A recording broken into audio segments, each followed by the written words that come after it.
Review on adding, subtracting, multiplying, and dividing fractions. Now, as you can see, please write these notes down on paper and we will glue them into your interactive notebook. So do not write on the back of the notebook sheet if you take more than one page. However, I don't think it should. All right, so I'm going to start with an example of 1/2 plus 3/4. Now, what is important in adding fractions is that they have to have the same bottom number or denominator. The numerator is on top, the denominator is on the bottom. So we need to figure out the least common multiple. Now you learned that last year. That is the lowest number that they both equal to as a product, meaning that when they're multiplied by something, they equal the same thing. So if I went with my multiples of 2, I'd go 2, 4, 6, 8, or 4, 8, 12, and 16. So I see that my least one is 4. So I'm going to keep my 3/4 as 3/4. Actually, I'm going to make that orange. Okay. Now I have to change this 1/2. So in order to change 2 into 4, I need to multiply it by 2. And if I multiply the bottom by 2, I multiply the top by 2. Because essentially what we are doing is we are multiplying it by a factor of 1. Because any fraction multiplied by the value of 1 is itself. So if I multiply 1 times 2, that's 2. I multiply 2 times 2, that's 4. So if I reduced 2/4, it would give me 1/2. So 2/4 and 1/2 are the same fraction.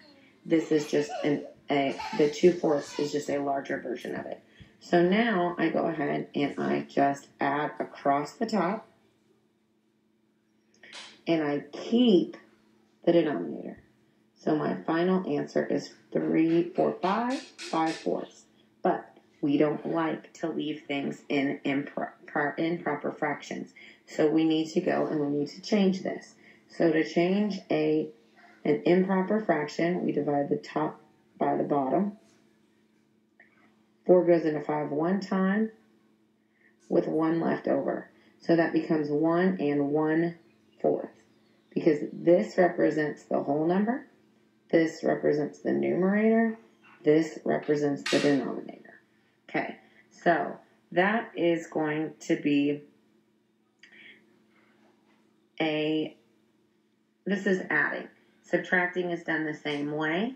So I'm going to erase this. Actually, I'm going to go ahead and just do another sheet where I have, and I'm going to do 1/2 minus 3/4. This is going to get me into a negative, so this is going to be perfect. So again, my 3/4 can stay the same, but I need to multiply this by 2, so I get 2/4 minus 3/4. So I go across the top. 2 minus 3. Well, we've been studying that. 2 minus 3 is -1. And 4 stays the same. So my answer is -1/4. Okay.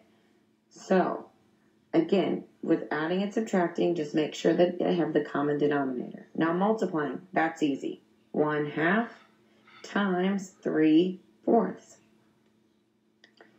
Okay, you multiply across the top times top, bottom times bottom. 3 times 1 is 3. 4 times 2 is 8. Okay, so remember, top times top, bottom times bottom. Okay, so that leaves us with division. Now that's where people start to get confused. So I'm still using the same fractions I've been using. 1/2 divided by 3/4. Okay, so this is where we hear that term, the keep, change, flip, or multiply by the reciprocal. The reciprocal is its inverse fraction. So 3/4 reciprocal is 4/3. Okay?